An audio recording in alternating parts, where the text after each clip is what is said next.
interesting when you go through. So Grimes, not used to kicking goals, so doesn't go in that direction. This is going to really hurt. Ends up with Ballantyne winning the battle against McDonald. But he gets held up. Awkward bounce in the end. I thought he was going to stream into an open goal. He gives it to Hill. Ugly sort of around the corner ball that is perfect in the end. Nothing ugly about it, Hamer. I reckon that was a... Deliberate. Yeah, absolutely. That was a great kick. Have a look at this. Summed up the situation well. Had nowhere to go. Yeah, perfect. That is a great kick. Yeah. My apologies to the whole Ballantyne family. And Hill made the play. Hill's pace made the play. Ballantyne's smoothness, if you like, under pressure. Yeah, it was terrific from Ballantyne, and Hill. Can he make it 8 in a row for the Dockers? Looks like he can. Wonderful finish. And the Dockers, they stay in touch. Geordie McKenzie trying to get the ball out towards Trengove. Just over a minute to play, so Fremantle are going to get the job done. In the end, their lead now 28 points. But it certainly didn't come easily this afternoon. Mundy with a long one. Big fly from behind by Matthew Pavlich in the game where he earns AFL Life membership. Would have been a lovely finish to the afternoon. He had a chance at 5 goals. Mundy now kicks forward. Here's Walters. Pearce off the ground, and Pearce goals. Dockers by 34 points. They will get win number 8. And they'll keep the pressure on North Melbourne, and for that matter, Richmond and St Kilda still to play in this round. There's the big fly from the Pav. Not quite the mark, but a nice jump, that's for sure. Yeah, winding the clock back there, Pav. Really great work by Michael Walters. He's had a fantastic return to AFL football, controlled the space of the ground really well. He'll be very satisfied with his game. Clancy Pearce also up to 19 disposals now, a couple of goals. Really solid contributor for the Dockers today. Take us through the wins there, Tommy.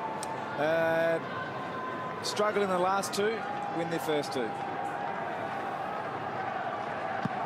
So the Dockers have trailed at quarter time, half time and 3/4 time. They'll lead in the end as Stephen Martin just finishes a tough day after Mark Jamar disappeared earlier. Blees on the end of a handball, breaks the tackles. Something late for the Demons, not quite. Gets caught holding the ball. Stay back up, man. Thanks, mate. No, he's right, son. And Mundy, no doubt, will just chip it around and ice the clock. 4 points will go the way of Fremantle in front of a smallish crowd. The Demons' home game at Etihad Stadium, their first time here this year. It'll be a loss. And the Dockers, who started 5-2, get their noses in front again on the win-loss ratio. They're 8-7, and they continue to head towards the finals.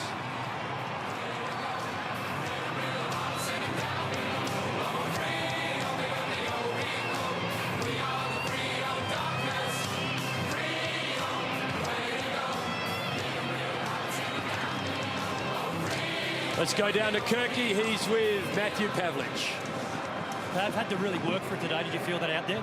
Yeah, no question, Kirky. I think, you know, they jumped us at the start, and it's disappointing that we probably couldn't win another first quarter in Melbourne, but to the boys' credit, we just kept chipping away, and we knew that if we applied enough pressure and kept the ball in our forward half, we'd eventually score. And the away record this year's been good. Has it been a focus this year? Oh, look, it's been a focus every week we go out there. We want to keep playing our brand of football and keep growing and building on that. You know, it's great to win over here again, and I think, you know, we're really starting to build a team that can go anywhere and provide that great effort that we're after. What type of influence can you tell us that Ross Lyons had on the footy club? Oh, enormous. We're happy to have him. He's been doing such a great job, and I think what he's trying to implement is a really hard edge in the group, and I think today in that second half you really started to see that disciplined effort for 4 quarters. Thanks, mate. Go and enjoy it. Thanks, Kev. But in the end, Fremantle getting their 8th win of the season and keeping the pressure on those teams competing for a spot in the top 8. Yeah, no doubt about that, Baz. Really needed a good percentage boost. Came that way in the end. Really solid last quarter from the Dockers, and Ross Lyon will be happy with the way they ran that out. Had some good performances from the skipper in particular. Michael Walters, as you said, Baz, was fantastic. I thought Chris Mayne's last quarter was really good, provided an option for them up forward. Barlow, Hill, kept contributing. Really good stuff from the Dockers.